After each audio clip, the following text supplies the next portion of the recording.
welcome.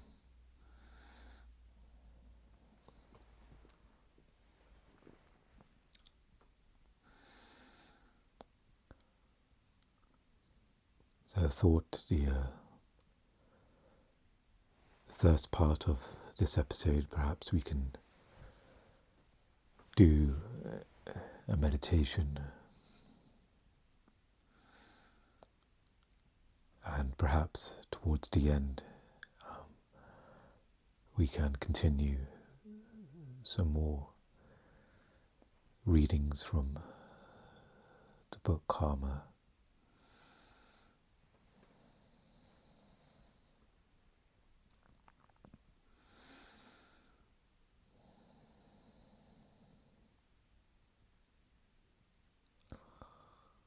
So there's no instructions, there's no technique offered here, just being aware of the present, the presence, the beingness that's here.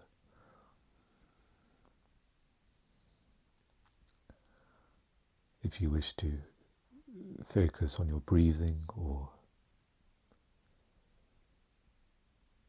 anything else that you're familiar with, then use this time and to do that. But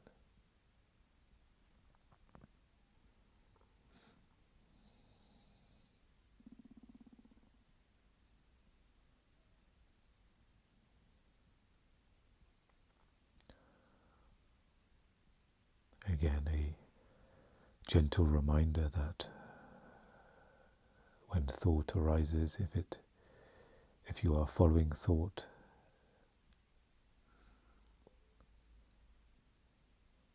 to drop any stories, any identifying with any thoughts. Allow them to arise and allow them to pass by.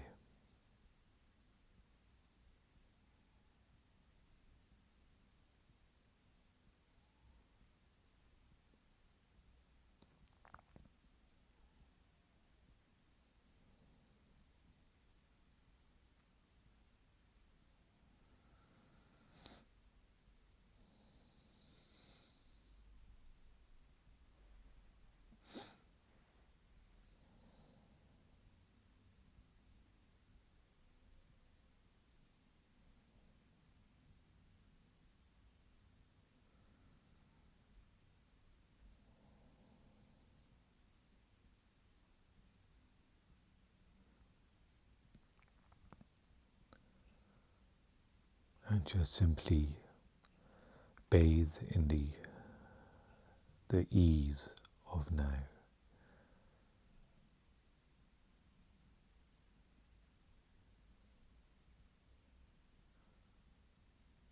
The quietness, the silence of now. Even if there are external noises, there is always the inner silence, the inner watcher of it.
just note whether, if there is effort required to be present,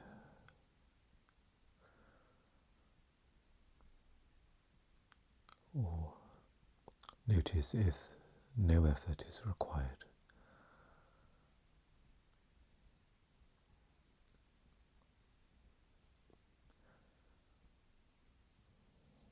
Either way, it doesn't matter, just remain in the awareness.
note of how the body feels.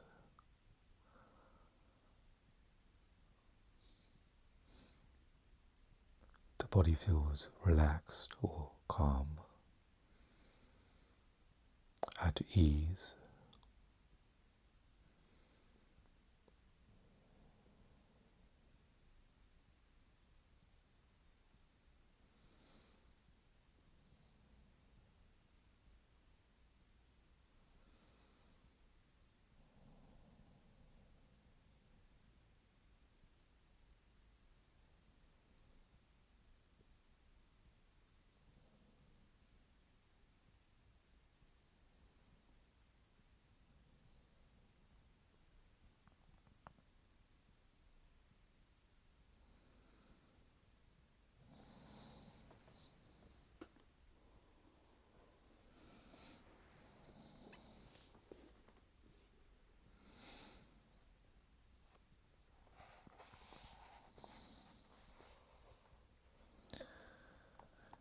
So we've reached the last passage in the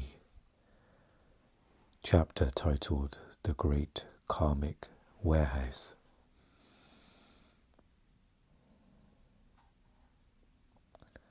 And the title of this section, this last passage, is The Causes of Unease and Disease.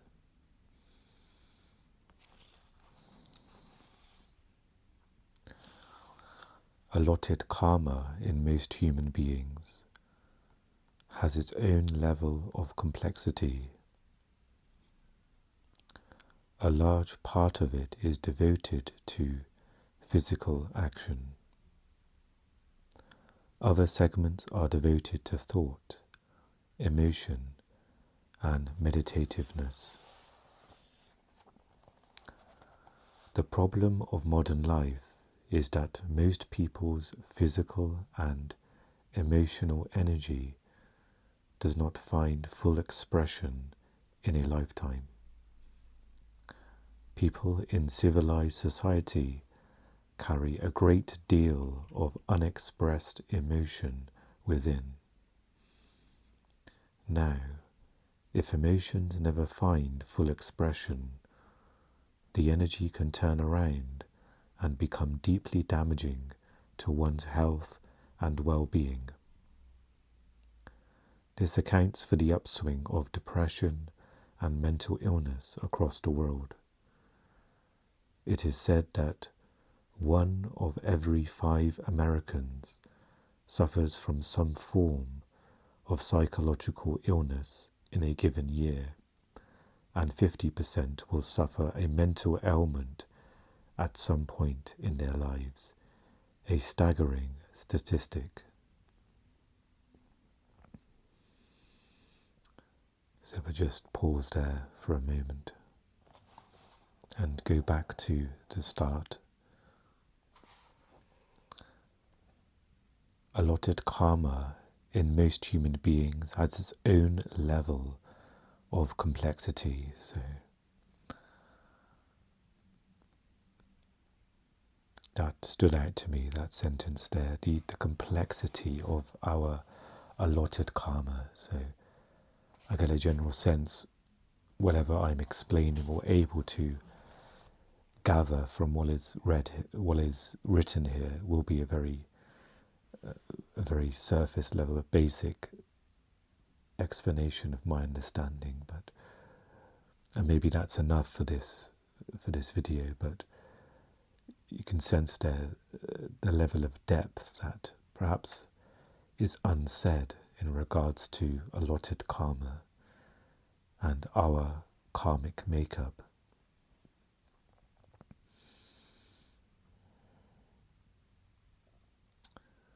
And it goes on to say that suppressing our emotions can result in havoc in the human system. That in civilized society there is often perhaps seen as a sign of weakness when you're fully expressing emotions. It says here, they are afraid of their love, their joy, their grief, everything. To laugh loudly is a problem. It is seen as ungenteel or unladylike. To cry loudly is a problem. It is seen as unrefined. We have set up a deeply restrictive culture for ourselves.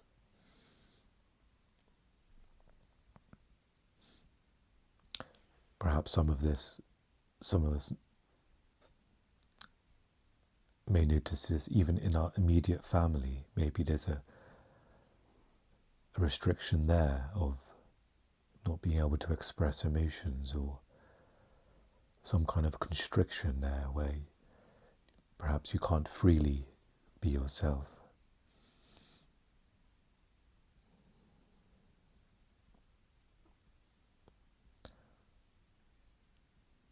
So this suppressing can create untold havoc in the human system.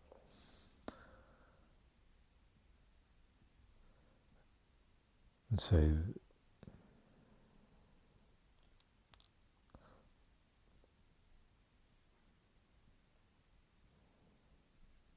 the unexpressed emotion, the energy is already there for expression.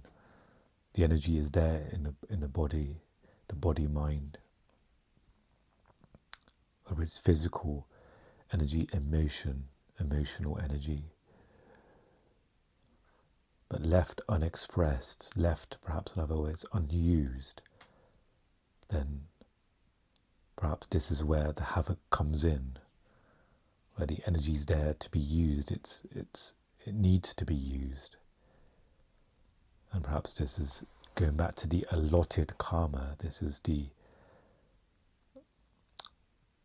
perhaps each day there's a certain allotment of karma, of physical, emotional energy there to be used.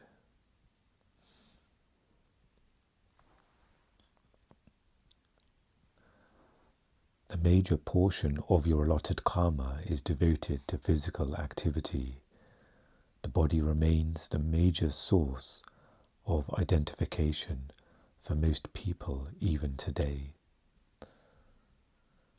Though the ratio varies from person to person, 95% of the time, allotted karma is oriented toward external action.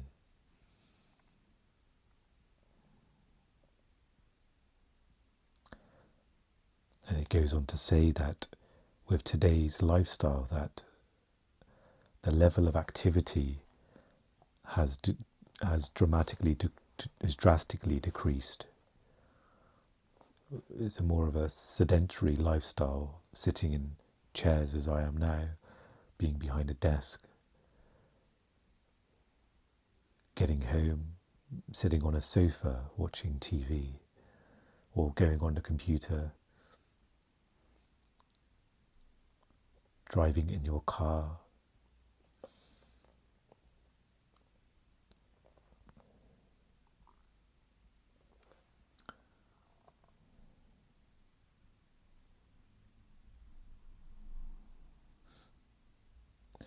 If this unused energy remains dormant in the system, it could easily cause disease. The modern mind is going through a unique kind of neurosis for this reason. When you involve yourself intensely in physical activity, you expend a great deal of nervous energy. But now that human beings have become so inactive, almost every person suffers from some kind of anxiety or unease.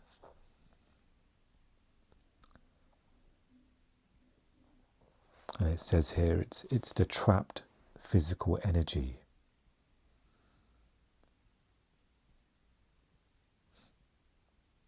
That for those who do engage in some kind of exercise or physical activity, that there is a different level of balance and peace.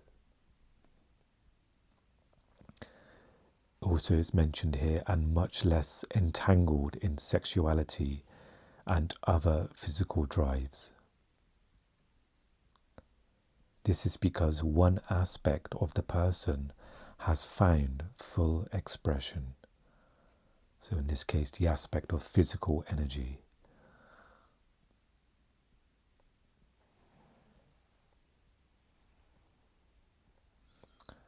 And so you can see the challenges that will cause if physical energy is not used. Almost your daily allotment is not used up. That energy has to go somewhere, and perhaps it goes towards whatever your habits are.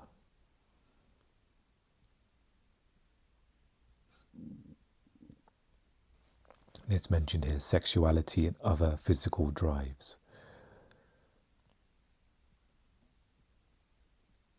For me, perhaps it's maybe eating foods that are not healthy, maybe having more than I need.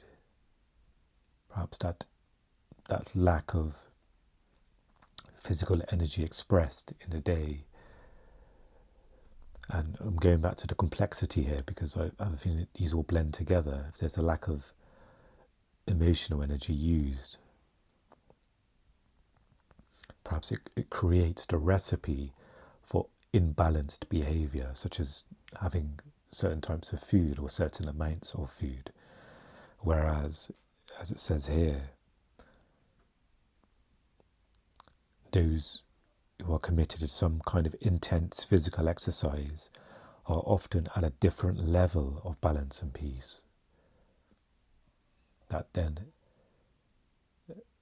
it burns away a lot of the energy that can fester as nervous energy, the unease. And so for me, the unease may bring up the karmic resonance of comfort eating or perhaps watching YouTube.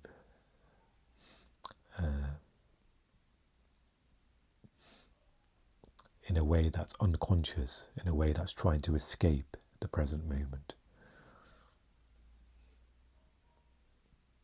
And perhaps at the end of this passage I may reflect personally on what this means for me going forward. Just reading this is already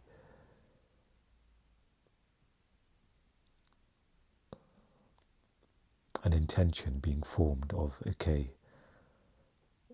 physical activity, that's something that I can certainly do a lot more of, and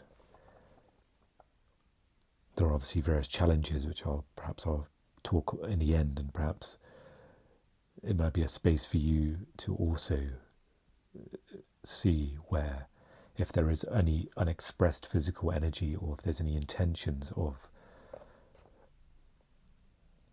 full expression in this area.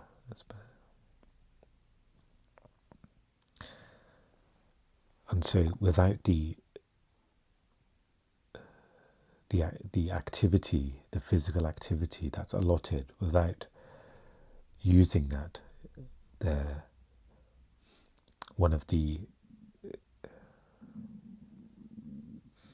risks or one of the possibilities is, again, perhaps physical ailments or disease.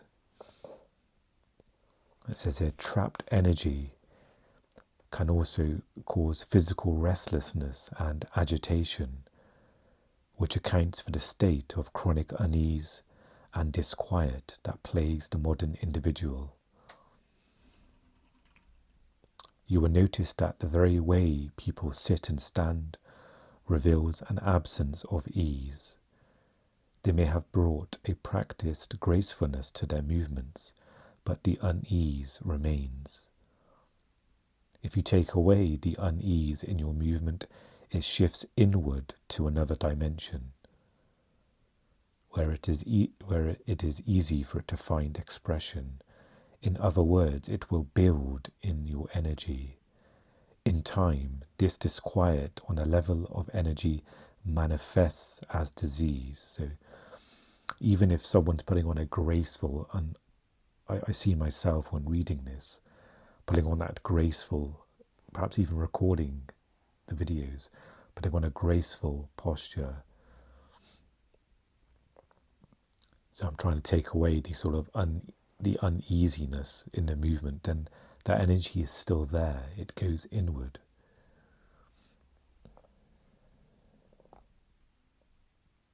That the unease remains. And I highlight it will build into your energy. I'm just thinking of almost of a lump of like Play-Doh or plasticine, where that's the allotted energy, and it will add to that. So you don't, even if you're again practicing gracefulness, you're practicing to be calm, but if there is that sort of agitated, nervous energy there that's not been expressed or burned away, or burned away is another way to say it, then that holding back, that sort of constriction, putting on a smile on your face, engaging, calm, but underneath there, that unease will add to the current allotted energy.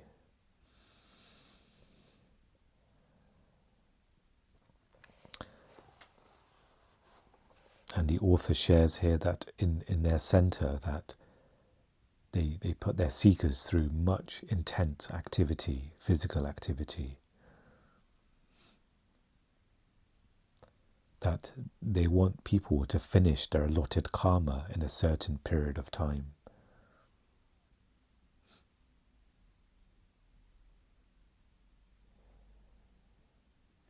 That when you are deeply involved in your work on every level, you will find activity invigorates you, it does not exhaust you. So doing something that's very fulfilling, that perhaps one is connected to, instead of just doing something just for livelihood, just to make a living, but there's no connection in that work, there was no passion or fulfillment, then that will exhaust you, versus where activity is, there's full involvement, full presence with that activity.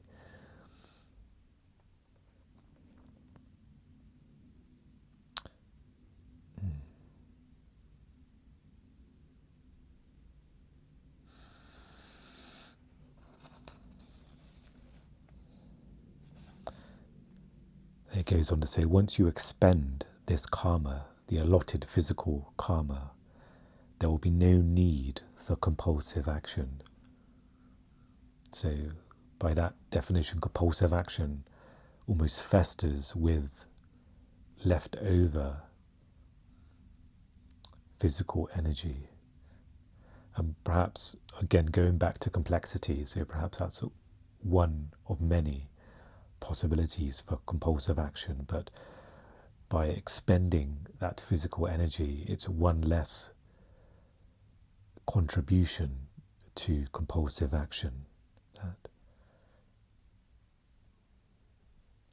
Then after this, once the karma has been expended, action is by choice.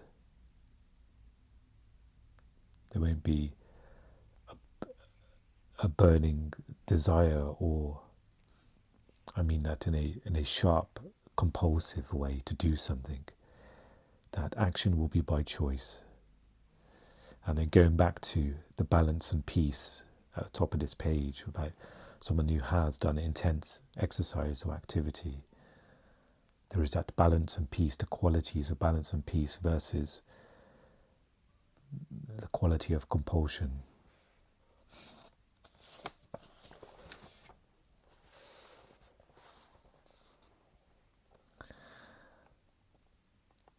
And when the allotted karma has been worked out, so I believe it's been referred to as the daily allotted karma, then the body can sit still effortlessly without struggle, it says here. That you can ask a person to simply sit still and there will be no struggle. The body will comply effortlessly.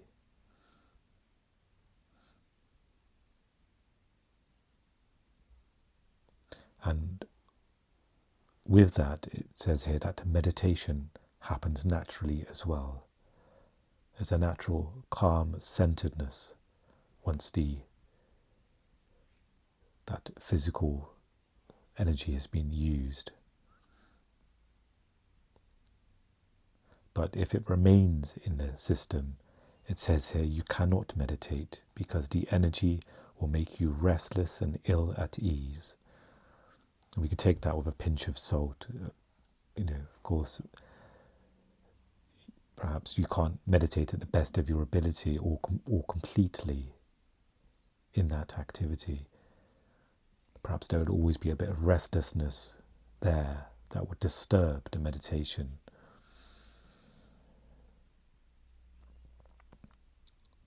There is mention here, of course, there are other aspects of disease like environmental or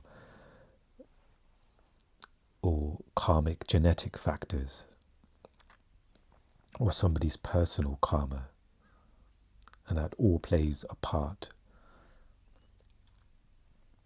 in how energy functions within that individual and the cause of disease.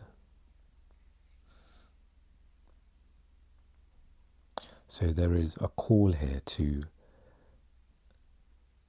handle your allotted karma, and they've used the word sensibly here, in a sensible way.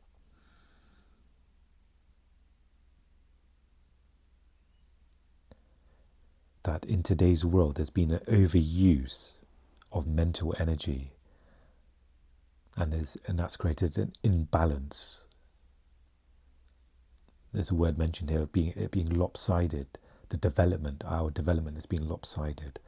So maybe it's a great deal of strain and overuse of mental energy, overexpression perhaps of mental energy. Think about anxiety and rumination, all of that being overexpended in our systems. I'm speaking for myself here especially.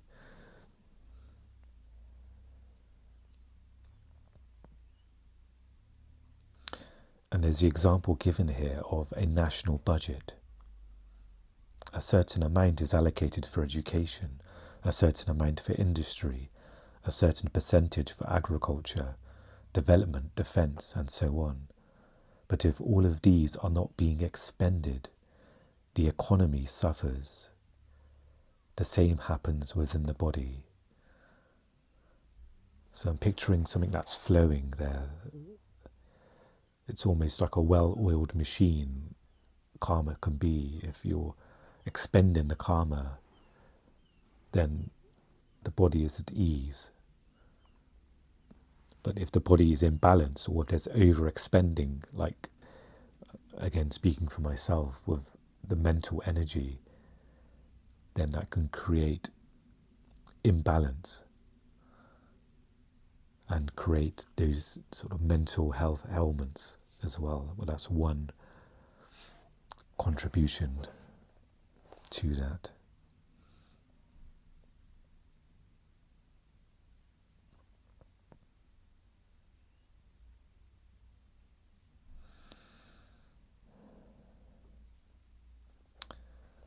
And it says here that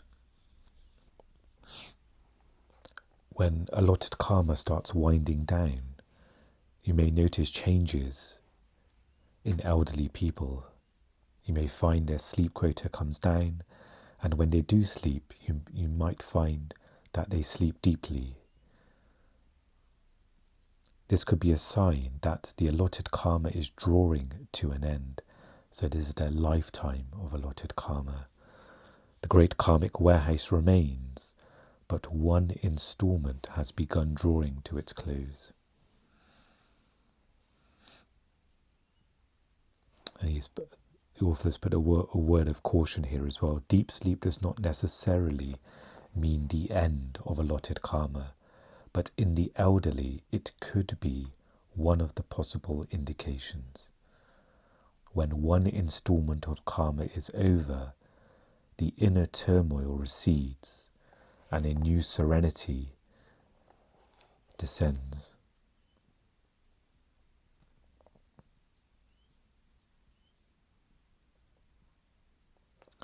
And even if there are some accomplished practitioners, it says here, that may go beyond their lifetimes of allotted karma, that they still have not transcended their accumulated karma, their total karma, that perhaps they have moved from the retail shop to the warehouse. So for instance, there can be some advanced practitioners here that have expended their lifetimes of allotted karma, and now they are in their warehouse, past lifetimes of karma, and they are burning that away now as well, within this lifetime. So, even though they have moved from the retail shop to the warehouse, it says here, they still have plenty of karma in stock.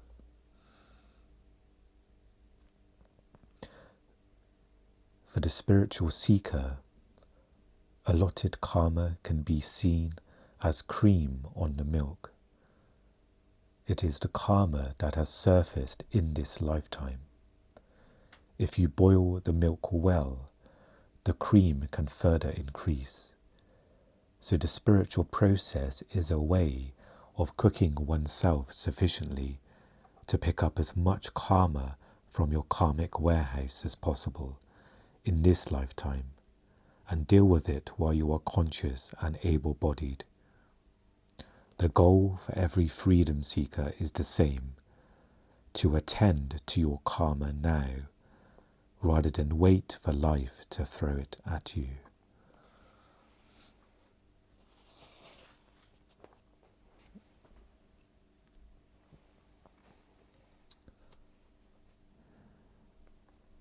So that brings us to the end of that chapter,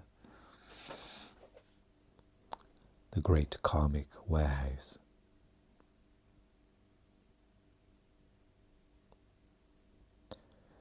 So after reading this, the mind is immediately almost calculating what is being read. There's a thought, as I was reading about the physical energy, immediately saying to me that, well, this needs to be addressed here, the physical energy.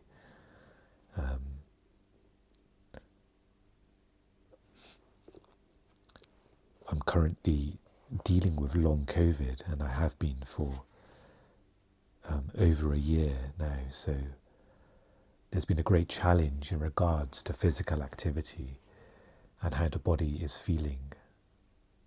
So a great amount of physical fatigue and weakness as well. So this is something that I will have to approach with a certain state of caution, and perhaps caution is not needed. Maybe being approached with presence and not having a fixed goal of, okay, tomorrow I need to do 90 minutes of intense physical activity. For some of you listening, that may be perfect. You may think, yes, I can do that, and that's needed. But it's using our intuition, our own awareness to check in with our bodies, to see what is needed. So with myself, it is clear that more physical activity is needed, and perhaps it could be a process of feeling it out, of doing a certain amount and seeing how that feels, and then seeing if more can be done, or if that was too much, or take it from there. That could be one possible approach. And I'm guessing there's more emphasized in this section here about physical our physical energy, because that is the majority of our makeup in terms of our allotted karma, is external action. But it does here that the ratios for each person will differ. So, I don't know if it was physical, emotional, intellectual, meditativeness as well. So all of that will differ.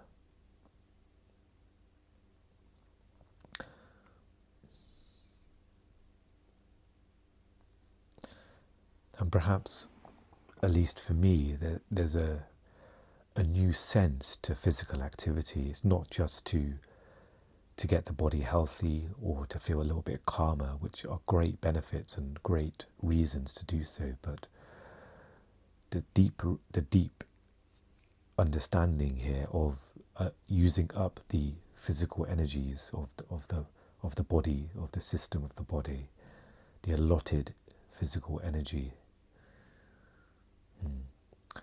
And going back to the word complexity, I'm not sure how that figures with the long COVID that's in the body, the symptoms of fatigue, of weakness that are in the body. And perhaps at this stage the complexities don't need to be understood, or perhaps they can't be understood with current understandings. But there is enough here to point us in the right direction. And you can use the awareness as a tool. For instance, I can sense within my body now that there is physical energy that needs to be used, that hasn't been used today. And perhaps if it is not used, I wonder if there's a sense that there'll be restlessness at some point in the day. Usually for me it's the evenings. I'm now wondering if a big part of that is if I've not used much physical energy in the beginning or the rest of the day, that more restlessness comes up for me in the evening. And you can see how this impacts the unconscious compulsive behavior. And this could be habits, addictions. And again, thinking about the wheel of karma, those compulsive actions, again, leave deeper impressions or increase the impressions, already made the grooves of that karmic resonance, and then it will be easier to go into those actions again and again when unconscious.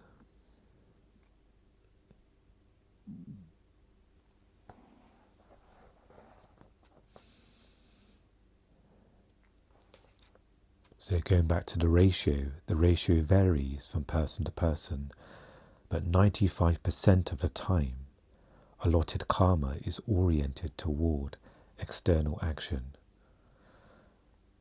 And we can connect that to the intense physical exercise.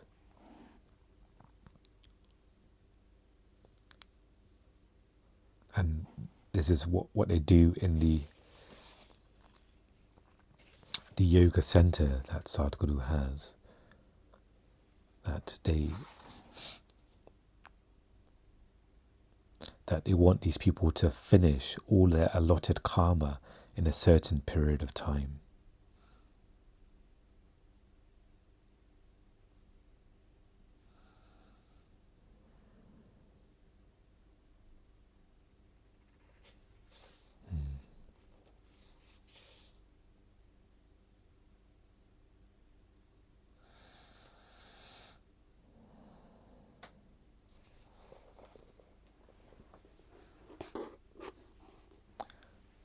So I hope I've shed some light on that section of the book there.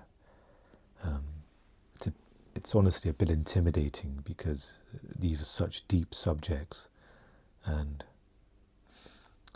of course I'm reading this for myself and trying to comprehend it for myself, but there is always a sense that or there is a hope that I've understood it accurately and I'm able to convey the understanding as well.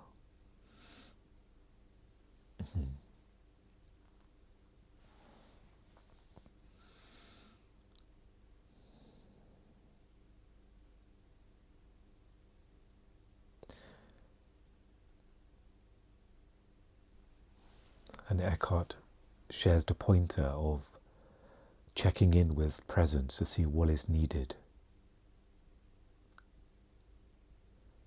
And by reading this section here, it adds another sort of wrinkle, another layer to that understanding of the power of presence and the wisdom, the intelligence.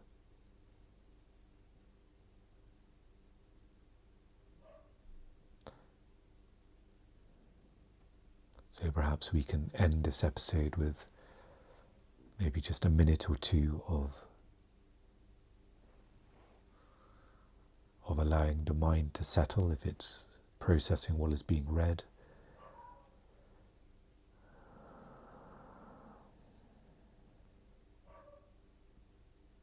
And to return back to your essential self.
Thank you for joining me for this episode, and I wish you well.